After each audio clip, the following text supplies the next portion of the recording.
Hello అందరికీ. ఈరోజు నేను బ్యాచిలర్స్ కూడా ఈజీగా చేసుకునే 2 ఫ్రై రెసిపీస్ చూపిస్తాను. 2 వెజ్జే, ఒకటి పొటాటో అండ్ ఇంకొకటి గోరుచిక్కుడు. సో ఫస్ట్ రెసిపీ వచ్చేటప్పటికి పొటాటో.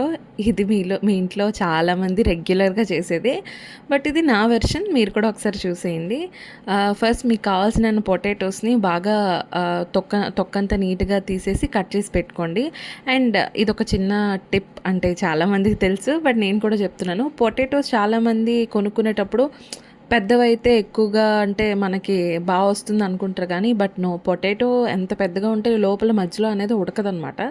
సో కొంచెం మీడియం సైజులో ఉన్న పొటాటోస్నే కొనిసి తెచ్చుకోండి. సో అవైతే వేగంగా ఉడికితే అండ్ టేస్ట్ కూడా బాగుంటాయి.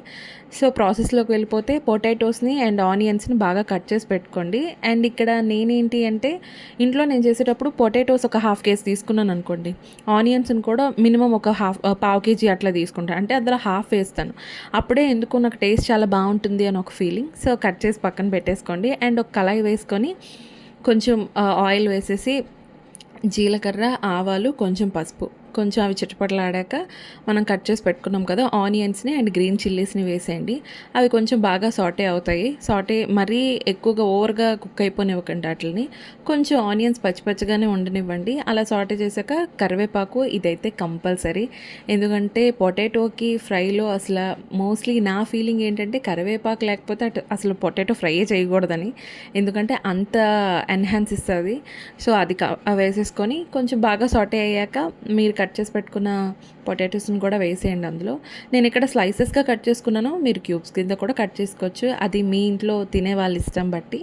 సో స్లైసెస్గా కట్ చేసేసుకున్న పొటాటోస్ని కూడా కింద నుండి కొంచెం బాగా కలిపేసి దాని మీద కొంచెం సాల్ట్ వేసి బాగా కొంచెం పచ్చివాసన పోయేంత వరకు కాసేపు కలిపేసి మూత పెట్టి సిమ్లో ఒక 5 to 10 minutes అలా ఉంచితే అది వేగంగా బాయిల్ అయిపోతుంది. సో బాయిల్ అయిపోయిన దాన్ని కింద కలుపుకుంటూ ఉప్పు, కారం, నార్మల్గా అయితే నేను చికెన్ మసాలా వేసేస్తాను, అంటే రెగ్యులర్గా అన్ని కర్రీస్కి వేస్తాను. బట్ మీరు ఇంకా టేస్ట్ కావాలి అనుకుంటే గరం మసాలా, అదే మనం యూజువలీ చెక్క లవంగాలతో అన్నిటితో చేస్తాం కదా, ఆ మసాలా కూడా యూస్ చేసుకోవచ్చు. బట్ నేనైతే ఇక్కడ నార్మల్ బేసిక్ మసాలా వేసాను. అండ్ వేసి ఒక సిమ్మర్లో 10 minutes ఉంచాక కింద నుండి మీదకి కలిపితే సూపర్ టేస్ట్ వచ్చేసింది ఫ్రై. మీరు కూడా ఒకసారి ట్రై చేయండి. ట్రై చేసి ఎలా ఉందో నాకు చెప్పండి.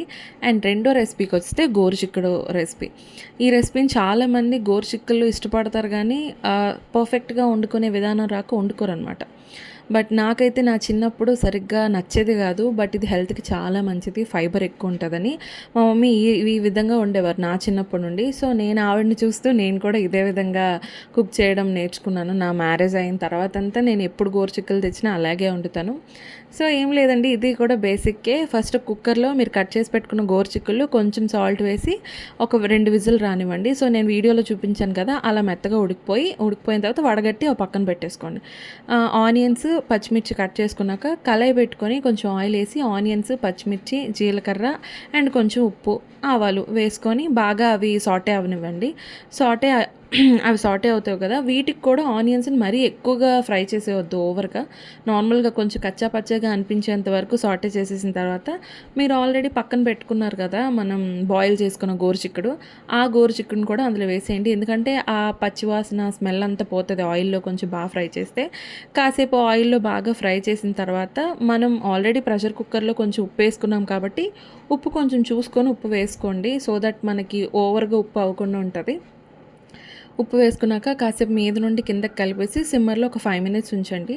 ఆ పచ్చివాసన అంతా పోయి ఆయిల్ ఆ స్మెల్ అంతా పడుతుంది కదా, అప్పుడు కోరించుకున్న కొబ్బరి కూర, మన ఇంట్లో కొబ్బరి చెక్కలు ఉంటాయి కదా ఎప్పుడు, అది ఒక ఫుల్ కొబ్బరికాయని కోరించేసుకోండి. ఎంత కొబ్బరి వేస్తే అంత టేస్ట్ బాగుంటుంది. సో కోరించేసుకొని ఆ కొబ్బరిని అంతా అందులో యాడ్ చేసేయండి. పచ్చి కొబ్బరిని యాడ్ చేసేసి దాని మీద ఉప్పు, కారం, గరం మసాలా అండ్ ఆబ్వియస్లీ మనం కరివేపాకు వేస్తాం కదా, అది కూడా వేసేసి బాగా కింద నుండి మీదకి కలిపేయండి. అండ్ దీనికి కొంచెం ఆయిల్ ఎక్కువే పడుతుంది, బట్ లాస్ట్లో టేస్ట్ కూడా అంతే బాగుంటుంది. ఆయిల్ కొంచెం అడ్జస్ట్ చేసుకోండి, లేదంటే కొంచెం మాడుతుంది.